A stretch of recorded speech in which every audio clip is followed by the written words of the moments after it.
Welcome to the Lord of the Rings Lorecast, the show that explores the background of Tolkien's amazing world from the very beginning.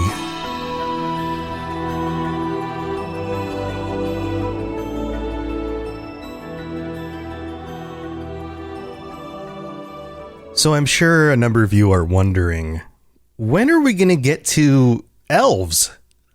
This is 5 episodes in. We've been discussing the creation of the world, the Valar, the spirits and powers underneath everything in the lore. But isn't the Lord of the Rings all about stories about men and elves and dwarves and hobbits, all of these different races in Middle-earth? What's with all these spirits and powers and gods and things like that? Well, yes. Well, we have to remember, right? At the beginning of the story, there are vast time periods that go by that are all about the forming of the world and the things that happen. This is the way Tolkien designed it. But I know. The stories about the elves and the men and the dwarves and all of those things, that's the meat of the story. That's where we come in. That's where we join the adventures. That's the story of The Hobbit, The Lord of the Rings. That's the stuff that we can relate to. Well, you're in luck. Today, we are discussing the coming of the elves. Everything that I've laid out so far was necessary to discuss the coming of the elves, because the coming of the elves is such an important part of the story that it could not have been explained in a vacuum. Everything needed to have been set up so far for the coming of the elves and the importance of the coming of the elves to be understood. You have to have understood who Iluvatar was, who the Valar are, who Melkor is, and the events that had transpired up until this point. The way the world was created, the locations of the continents, all of this, the way the light worked, all of these features have to be understood for us to even understand who the elves are and why they are the way they are. It all makes sense. All of these pieces work together. It's the way the mythology works. Let me back up a little bit, because there's still a little bit more you need to understand. Let's review some of the things that we discussed on the previous episode. Remember the orbs of light, the one in the north and the one in the south that Melkor so nicely destroyed and, of course, messed up the earth? Well, those are gone. And Melkor, of course, has delved into the earth in the far north, created a fortress, and has been corrupting the creatures of the world. And the Valar have taken to a vast continent in the west. They've hidden away, built up their fortress, and created the 2 trees. We discussed this on the last episode. They have light over on their side of the world, but that light only travels so far, because the orbs that originally lit the entire world stood up on these lamps. But the trees light mostly Valinor. And most of the world is dark. And as Orome the hunter, Yavanna, who grows and nurtures the plants, travel around the world, as they like to do, visiting the creatures and the plants, most of the Valar stay in Valinor. They notice that the world is dark, and most of what they can see are the light of the stars. But it is dark. And as they travel closer to the north, they are bothered by the encroaching darkness and evil of Melkor's influence on the world. And it is getting worse. He has not rested. It is permeating the world. There are dark creatures out. And it is a problem. And it is something that the Valar debate. Tolkis, remember Tolkis? Tolkis wants to take it to Melkor. Of course, he's always ready to throw down. But the rest of the Valar are saying, no, it's not time yet. It's not time yet. He's not really a threat. He's off doing his thing. We've got our stuff. And we don't even know when the children will show up. And so they gather together. And Manwë, in his wisdom, asks Mandos to speak. Remember Mandos? Mandos is the one who looks over the halls of Mandos. And he's the one who understands the unfolding of time in the future. These kinds of things. He doesn't understand all of it, but he has a sense of things. And Mandos says, and this is a quote directly from the Silmarillion, "In this age, the children of Iluvatar shall come indeed, but they come not yet. Moreover, it is doom that the firstborn shall come in the darkness, and shall look first upon the stars. Great light shall be for their waning. To Varda ever shall they call at need." Now, doom, and I've talked about this before, the way Tolkien uses doom is different than we tend to use it. Doom usually has a negative connotation. Oh, it's the doom of the world, the way the world is going to end and it's going to be terrible. Doom in Tolkien's writing typically means the foreshadowing, the way things will play out, not necessarily a negative connotation. So Mandos basically stands among the Valar here and says, this is the way things are supposed to be. The children will come, not yet, but soon. And they are supposed to come among the light of the stars. And when they wane, when they go away, as we know in The Lord of the Rings, the elves are leaving Middle-earth in The Lord of the Rings. It will be during a time of light. And they will ever call on Varda. And we've talked about this before. Varda, Elbereth, the songs that we hear in The Lord of the Rings that the elves sing to Elbereth. And Varda takes this to heart. In fact, Varda decides to go to work in the stars. Not only does she and the other Valar create the trees and use that as light to help light the world, and of course, their home over in Valinor, but she decides that she is going to create light in the sky for the firstborn, for the elves, so that when they come into the world, they will have ways of guiding them in the sky itself, that the stars will be designed just for them. And I love this. And she gives them constellations, specific stars and constellations, and they even have names. So check this out. We have stars like the brightest star in the sky, Alcarinque, which I think is how you pronounce it. This is the glorious in Quenya. That's the language of the elves. It's one of the languages of the elves. And we'll get into that kind of detail later. But most of these words, when they're specific words for characters or items or things, usually it's in Quenya. And this means the glorious. It's the brightest star in the sky.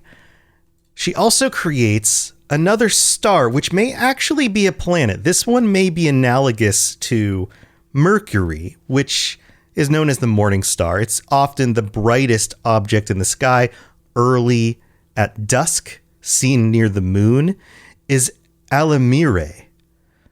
And that means star jewel in Quenya.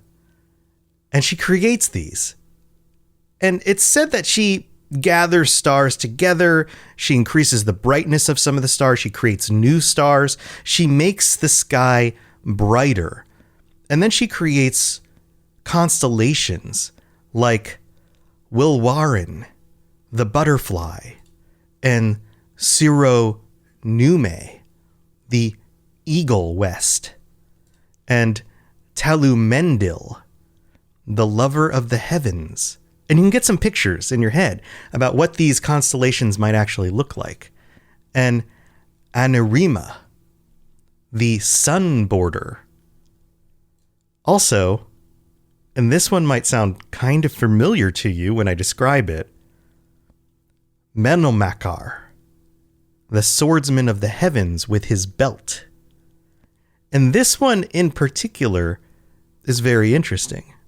But before I get to the details around that, I just want you to understand how very much the Valar were looking forward to the coming of these children. Everything they had done up until this point was for the vision of the Iluvatar and to make this vision real. It had to do with doing the things that they did well. It had to do with living into who they were and making that concrete, which has a little bit of personal investment in it, of course, but so much more. It had to do with reveling in the glory of their creator. And there was nothing more glorious and mysterious to them than the prospect of getting to meet the children of their creator that they had not seen yet. And you have to remember this. They saw and heard the entire picture so far in the music at the beginning, except for some very specific things, like the children. They still had no idea what the children looked like, what they sounded like, when they would show up, what the full events of those children's lives would be like, and how those lives would affect the future of Arda. And this is the thing that they were waiting for. Imagine it. How exciting is a story that you already know the ending to? Even if you love a great story, it's not nearly as enticing or as exciting as a story that you don't know the ending to yet, by a great author who you love.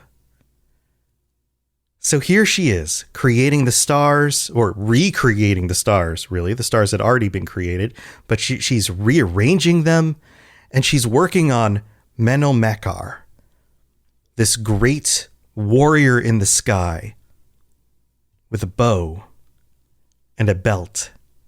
And as she's wrapping this up, she's finishing this final constellation.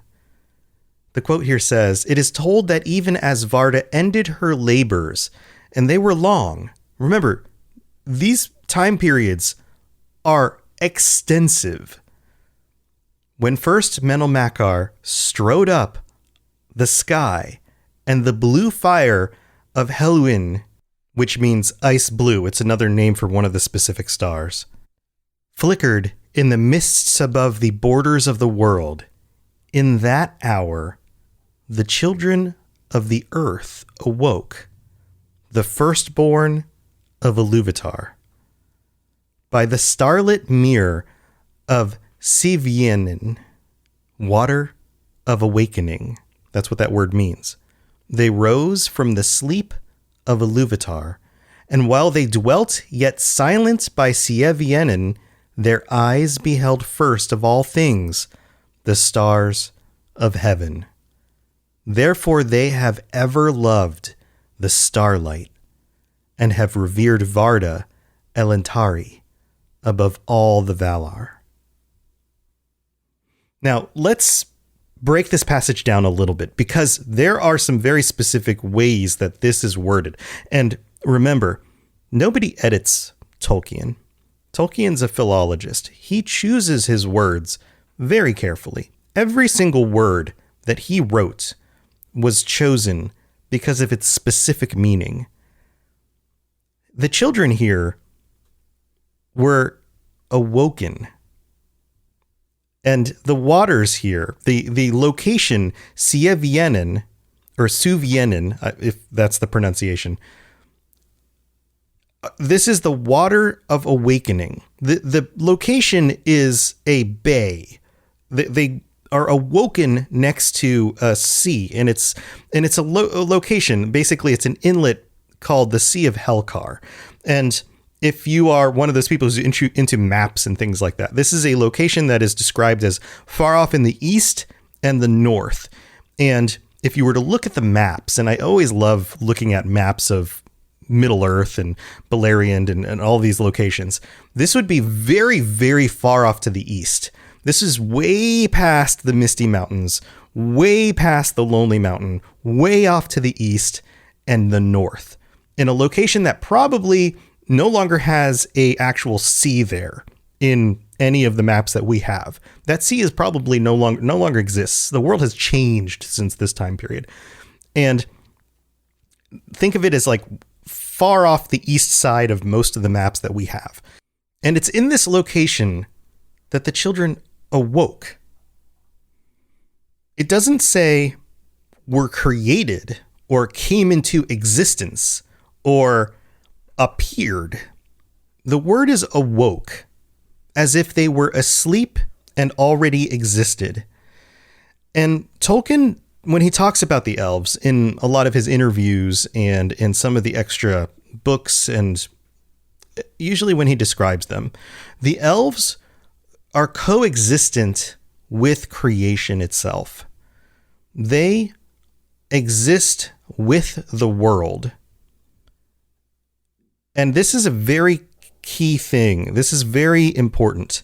Their souls, they themselves are coexistent with existence. When they die, their spirits go back to the halls of Mandos. They do not leave the world. They do not have like a heaven that they leave the world and go off to that's somewhere separate from the world.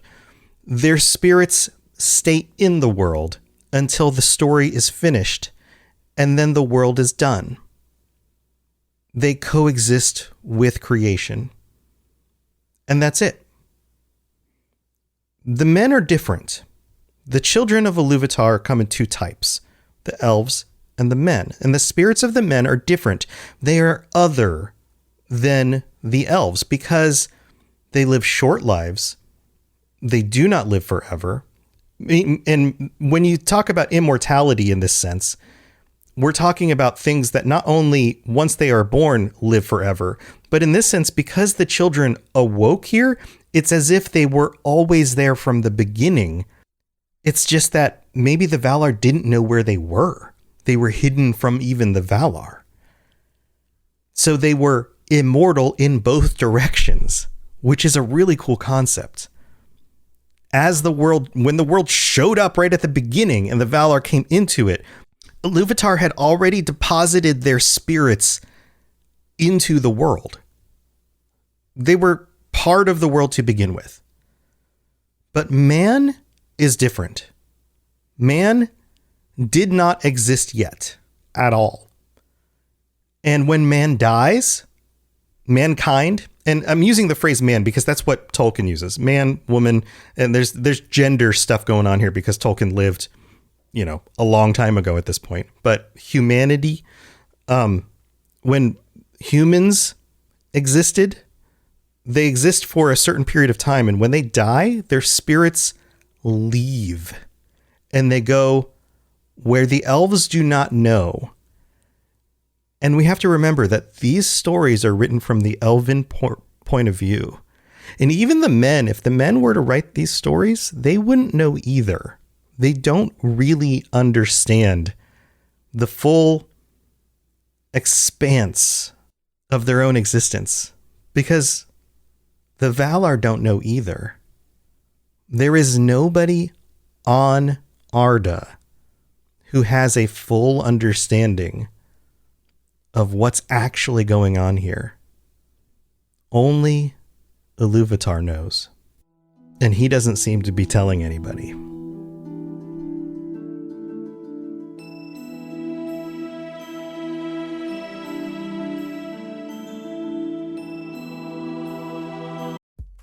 It's time for that spring reset. I'm taking a look at everything in my closet and figuring out that, oh no, this absolutely needs to go. And it's about time I replace things so that my clothes aren't older than my 15-year-old. Now you might think that they lasted that long because they were well made, but no, they're in terrible condition.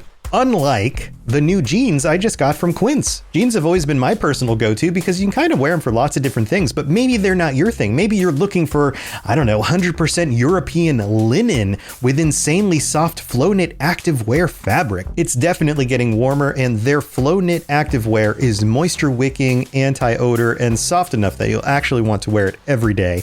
So pick out what you want. You can't go wrong because they have prices 50 to 60% less than similar brands. And like I said before, they are high quality. I continue to wear their clothes all the time, and I know that these new jeans are going to last me a lot better than the other things in my wardrobe. And on top of it, they look great. They're so comfortable, and I spent just as much on the jeans that I am now cleaning out of my wardrobe. So if you're looking for something better, just all around better, go check out Quince. So go do it right now. Refresh your wardrobe with Quince. Go to quince.com/ringslore for free shipping and 365-day returns. Now available in Canada too. Go to quince.com/ringslore for free shipping and 365-day returns. Quince.com/ringslore.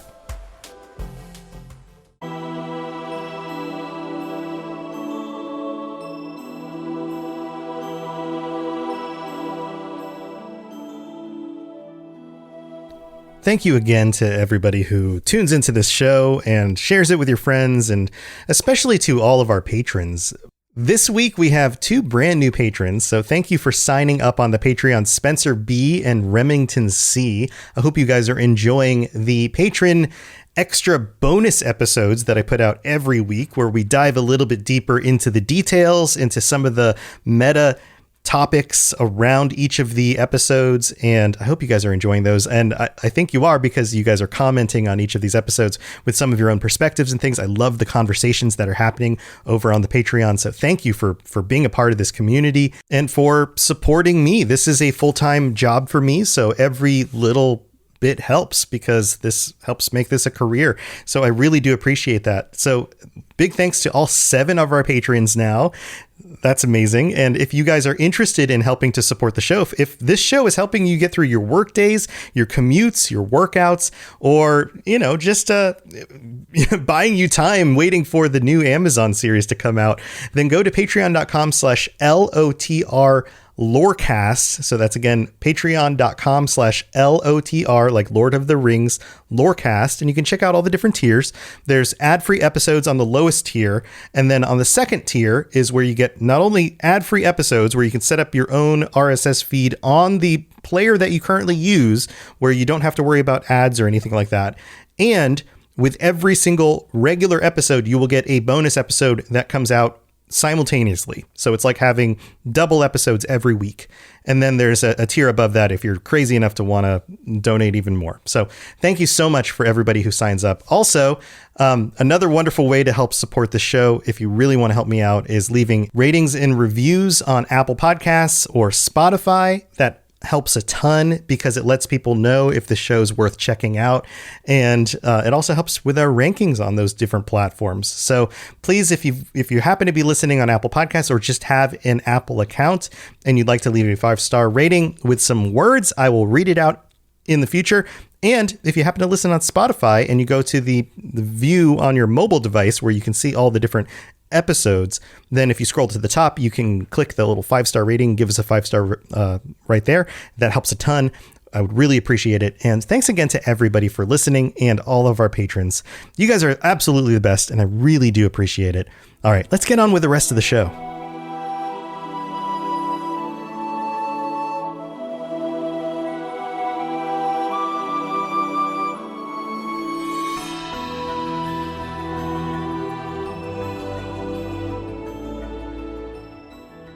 So there was no booming voice in the sky from Iluvatar announcing the presence or the awakening of the children of the elves to the Valar. There was no beacon that went up in the sky or a narrator's voice letting them know what was going on.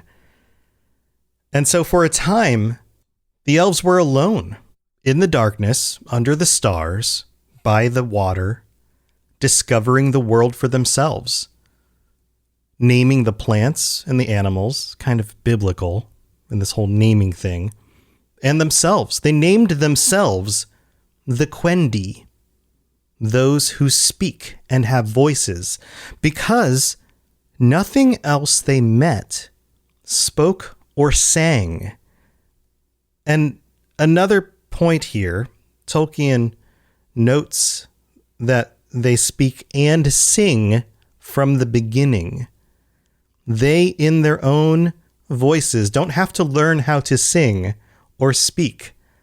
Singing comes naturally. Singing is something that happens. Creating music is the first voice from the beginning. And so it is also with the elves. Another really cool point here. So for a time, and who knows how long, they sit and they discover and they think, until one day, Orome, on his horse, Helkar, happened to be passing by this little location, and the horse is the one who notices them. The horse neighs and makes some sounds, and then stops, and Orome stops and looks and listens, and he hears singing. And this story right here has so many parallels in other stories that we will discuss in the future, but also in stories in The Lord of the Rings. Most oftentimes, when elves are discovered in the forest, the first thing people will notice is the sound of their singing. Think about it. So many times in The Lord of the Rings, this happens. Whether it's hobbits discovering elves in the forest, or, I mean, it doesn't happen in situations when the elves don't want to be discovered, but in The Hobbit, in the story of The Hobbit, when the travelers are making their way through Mirkwood, the singing of the elves in Mirkwood, and then they disappear, and then the singing of the elves in Mirkwood, and they disappear. This story echoes throughout time. And the same thing happens to Orome. Of course, they don't disappear in this story, but he hears the singing of the elves, and he goes to them. And it is wonderful. He discovers the children of Iluvatar, and they are beautiful. And the quote here is great. Orome, looking upon the elves, was filled with wonder, as though they were beings sudden and marvelous and unforeseen. For so it shall ever be with the Valar. From without the world, though all things may be forethought in music or foreshown in vision from afar, to those who enter verily into Ea, each in its time shall be met at unawares as something new and unforetold. And we're explained here, Tolkien explains to us that the elder children at this moment were stronger and greater than they've ever been. At the very beginning here, they are stronger and greater than they'll ever be. But they were not more fair, because in time, through sorrow and wisdom, it will enrich their fairness. Again, sorrow comes up. Grief and sorrow lends to their fairness, to their beauty, and wisdom. And this is a theme that I discuss previously, but and more deeply in one of the bonus episodes. But Orome spends some time with them, and then he hurries back to the west, to Valinor, to carry the news to the rest of the Valar and say, hey, the children are here. It is time. What are we going to do about this? And they have another meeting. And at this meeting, Manwë stands up and says, in my heart, I understand what Iluvatar would have us do. We need to protect the children of Iluvatar. There are too many dangers out in the world. We have let Melkor go unchecked too long. And we must welcome the children to the beauty of our home, to the protection of Valinor. So we need to, one, tame the wilds. We need to get rid of whatever evil is out there. And two, we need to welcome them to our home. Because more than anything, the Valar wanted to spend time with the children of Iluvatar because it would help them better understand their father, their creator. And so Tulkas was like, yes, it is time. And before they went back to the elves in the far east, they headed north and they waged war again on Melkor.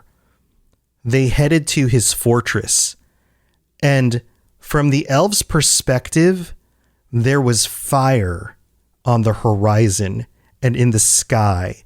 The earth heaved. They felt the movement and the tremors in the land. They didn't see what happened because it was so far away from them, but the earth trembled.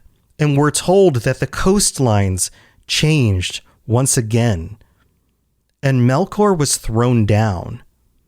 And another really interesting detail here is that Sauron is named in these stories.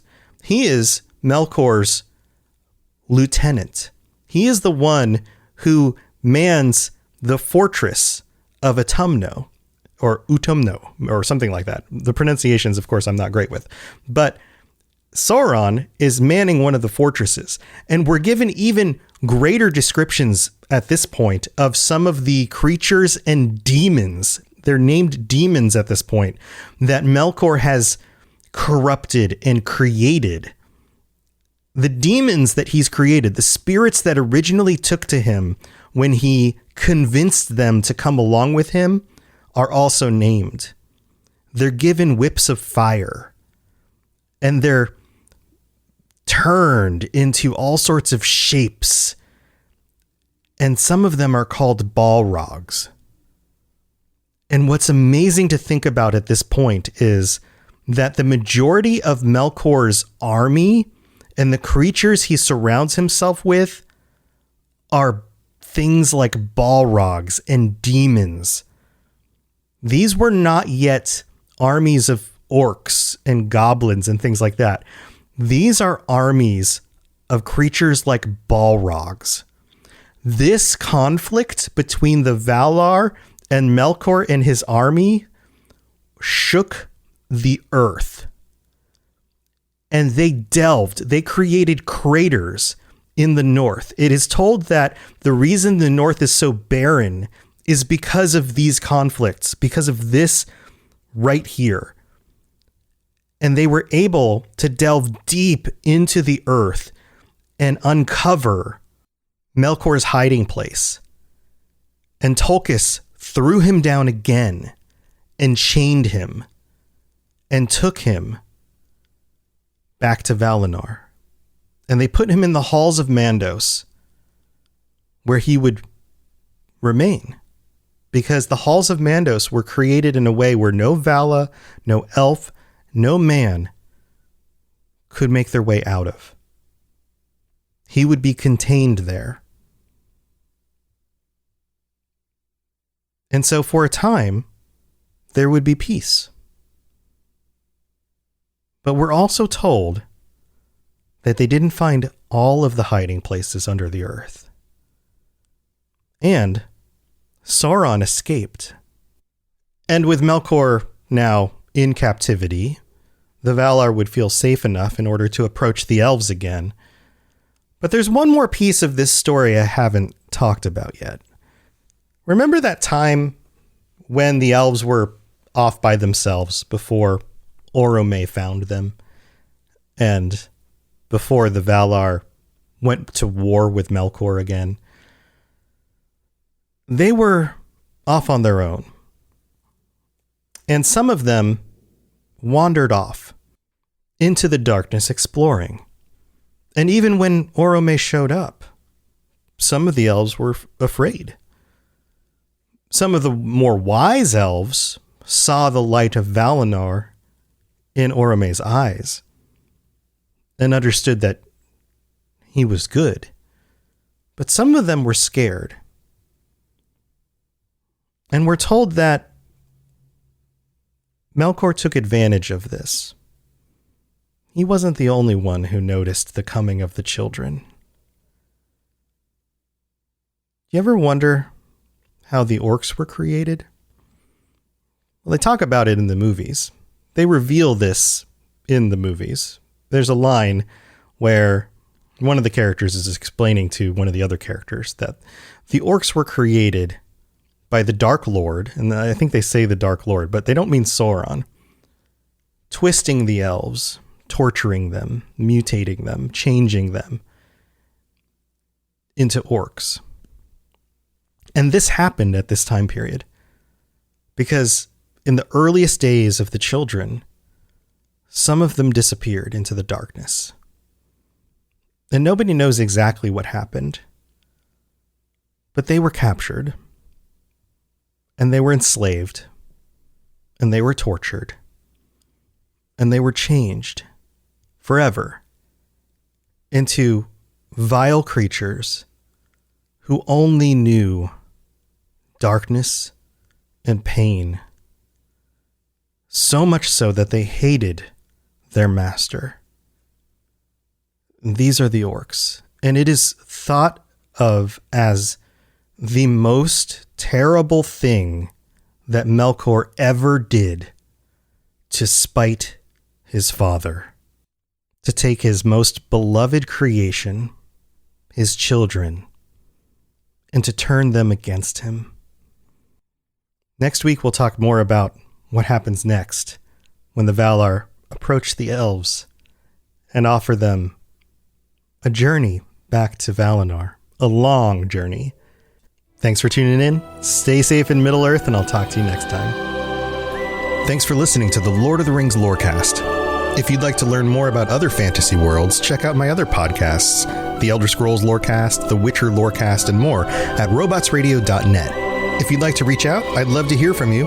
Send me a note on Twitter at robots_radio, or join our amazing community on the Robots Radio Discord. There are links in the show notes, or just search Robots Radio Discord, or find the link on robotsradio.net. I'll see you next time.